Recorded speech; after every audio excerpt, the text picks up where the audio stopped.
Anaların etdiyi bəzi davranışlar qız övladlarının xarakterinə mənfi təsir edir. Biraz bunlardan bəhs edəcəm.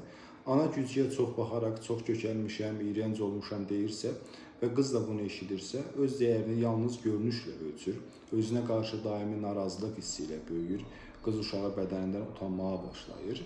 Ana tez-tez qız uşağı elə gülməz, qız uşağı o hərəkət eləməz kimi ifadələr işlədirsə, qızda utancaqlıq, cinsi repressiya və özünü ifadə etmədə çətinliklər yaranır, böyüyəndə passiv, özünü boğan şəxsiyyət kimi formalaşır.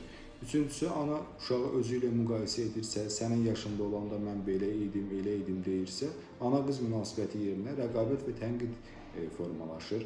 Gələcəkdə digər qadınlara qarşı da qısqanclıq və inamsızlıq inkişaf edir.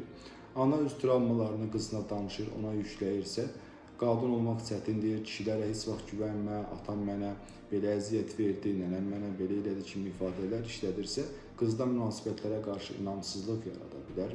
Hələ özünü tapmamış uşaq ananın acılarını daşımağa başlayır, öz hisslərini tanımaq və çətinlik çəkir. Buna görə də analar mütləq şəkildə qız övladları yetişdirərkən bu tip davranışlardan uzaq durmağa çalışmalıdır.